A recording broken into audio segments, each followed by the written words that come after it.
All right. Good morning, you beautiful patriots from coast to coast, border to border. Welcome to the show. This is Langley Outdoors. My name is Braden, and we are going to talk about something amazing today. The thing we always do.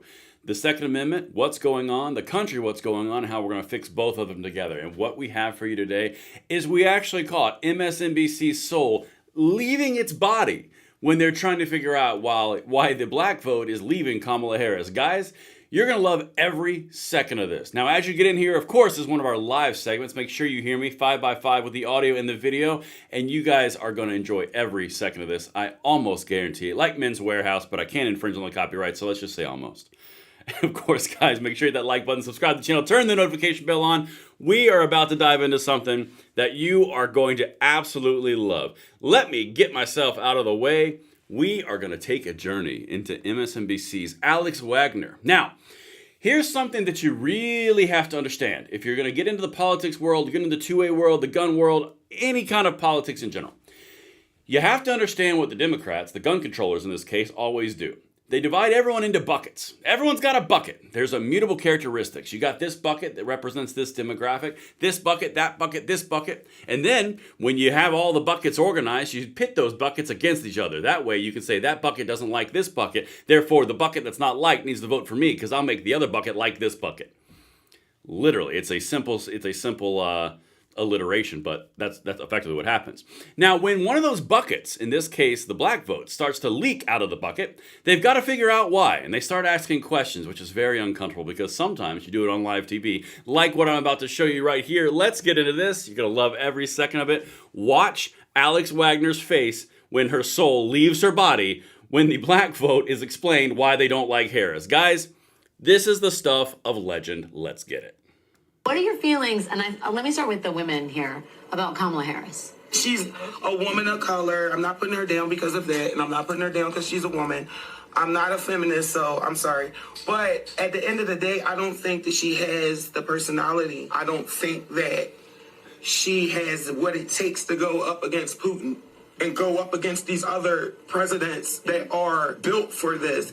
I don't want to be scared because my president is scared. I want my president to feel secure and manly and about it. We brought up gender, right? Like, do you think it matters that she's a woman and people aren't comfortable having a woman in a top leadership role? Bait trap. No, I don't think that because most men, they love their mothers. They love their wives. So as a woman, most men, they respect the woman. But she just don't have the qualification or the education to really run America because she don't have the experience. She don't. All right, I'm going to pause her for a second real quick to break this down because this is where the magic is. And I got 3 different clips from different tabs I'm about to show you. You have to understand what's happening right now. Those are articulate responses. Those are hardened, actual, factually based responses. That's why her face is leaving her body. That's why she pivots to well, what about gender? Let's do a little hot button topic in there. Let's really rile it up a little bit. Let's talk to the women. Women be like, nah.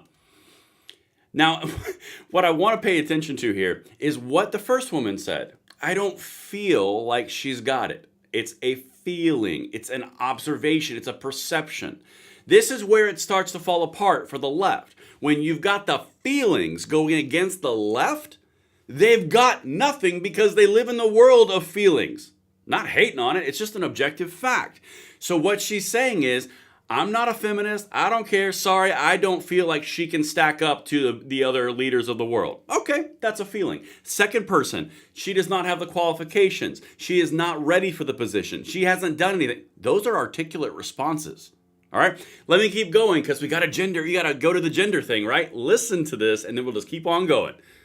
Understand our struggles. And for me to believe you for another 4 years, you're crazy. Right. Like, you're crazy. You're saying the same thing that you said 4 years ago. So the fact that she's the vice president That's to just you the is bottom line. You're like, you've been here, you've had a chance. Yes. Well, for me, Okay, so hold on a second before we go to this lady. So remember, they went into this looking to understand why the black vote is leaving in those buckets that we mentioned earlier. You have to understand what's happening right now. She's done nothing. All the points that everyone observes and everyone realizes, it's permeating every single demographic. That's why they're having this issue. That's why we've talked about it on these videos with CNN's Harry Inton, when they're losing the Latin vote, when they're losing the black vote, they're losing the youth vote, losing the union vote, losing the independent vote. All of these things don't just happen in a vacuum. It's because of the intangibles that they're expressing right now. But what's the left going to do? Let's go back to the hot button topics. Let's really divide and conquer in those said buckets. Oh, goodness gracious. Hey, you know what's a great time to talk about dividing and conquer? If someone calls red flag laws on you from our sponsor by USCCA, they'll conquer those lawyers. They'll conquer those lawsuits. They got your back. Guys, we live in a world where anyone can make a claim against you and you lose your rights. Don't fall victim to that. There's a link in the description box below. They sponsored this content. USCCA has red flag coverage protections. They've got you. But now back to the people who are trying to do those red flags to you. Let's get this next woman who's incredibly... This woman's articulate. Check this out. The first time I ever heard the name Kamala Harris, it was in association to locking up parents for a truancy. That was the first time I ever heard of her name. And I really didn't understand how this person claims to be a black woman, but yet she's locking up black women and black men and separating families. Whoops. This is a thing that is, Trump talks about this a lot. He says, you know, Kamala Harris became black when it was convenient. Right. Yep. Can you talk to me about, do you agree with him on that? Do you feel like she's wearing her blackness? Absolutely. She's sworn into when she sworn to the Senate, it was as the first Indian American. Thank you. Which is, it's fine. We don't care. We all know she's not black. Let's understand that. We are all clear of that. But my point of view, and like I told you earlier, she's already been there. She's in office right now. Okay, so, well, I guess that clears the Trump thing up. Legitimately, it always goes back to a reason. It goes back to an underlying, she has been there but done nothing. You're telling me to my face we're going to do more of the same thing, but all of a sudden you're going to fix it? It's all based in actual articulate reasons paired with feelings. This is why they are having trouble locking down all these demographic buckets. They're having a mutiny because she's crap. But anyway, let's go to the second one. I love these live streams. I think you guys do too. Let me know in the chat. All right, now this one. This is all about Obama. Same thing, Philadelphia. This is in Pennsylvania. So listen to what they said in a barbershop around what Obama said to them. All right, check this out. Yesterday, I spoke to a group of black men at Kenny's Barbershop in West Philadelphia about the issue that might decide this election, gender. Obama made remarks on the campaign trail. He was at a stop, I think at Pittsburgh, right? And he said, I think there's some brothers out there who are on the fence, and they're saying it's because of this or that, but I think, I'm paraphrasing here, but it's because they have a problem electing a woman as president. And I just wonder for anybody who heard that, like what they thought of that. I was deeply offended. And it felt like a moment where it's like, you N-words better get in line and do what we say. And it felt like him as the czar of the Democratic Party coming down to say, go get these N-words in line. And the general tone of it was disgusting. It was abhorrent. I don't respect it. I didn't like nothing about it. And Kamala, 2 days after that, is like, we love our black men. We have programs and things that we're rolling out for them, and she rolled out policy. Good cop, bad cop. You know, because good cop, bad cop. Good cop, bad cop. You're trying to ask them for their vote. Again, they are alluding to the idea that they are being demeaned to. They felt disrespected. It was abhorrent. These are not poor responses. These are well-articulated responses. Guys, this right here, you are seeing in real time why they are having a problem. And it's not just the African American or the black vote. It is everyone feeling this way. That's why you're not alone. I got one more for you. Let me jump over here. This is the younger demographic. All right, listen to this girl.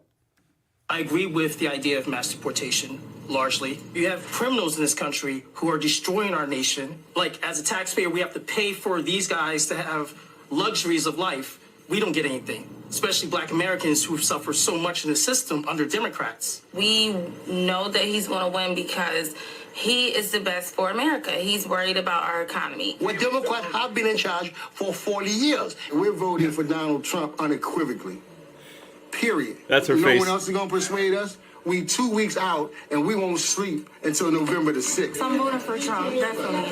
Tell me why. Tell me why. He's more strong, like strong-minded in a way. He's focused on what we gotta focus on. Like he doesn't play. That's what I respect about him. He doesn't play. Yeah, he doesn't play. He always just stands for what he believes, and he doesn't go back. No matter how many people are bashing him, no matter people is criticizing him, nothing. I agree with. All right. Guys, I'm going to go big for this part because you have to understand what's happening right now. I can never tell you who's going to win. I'm not Nostradamus. But when you have this level of pandering and MSNBC feels the need to go out and figure out why the African American or black vote is leaving the Democratic Party, and they come up with those types of responses, but you want some popcorn entertainment? Go watch the Twitter feed comments on those segments. They're linked in the description box below. This is happening across the nation. This is not just the black vote, the white vote, the Latin vote, the union vote, whatever vote you want to call, whatever bucket you want to pit against each other. But the whole point is they are losing a very large portion of the electorate across the board. It's not just necessarily Trump and Kamala. This is bigger than that. And that's why I wanted to bring this to you guys in this live. Let me know what you think in the comments below, and I will see you on the next one. I'm Braden. See you later.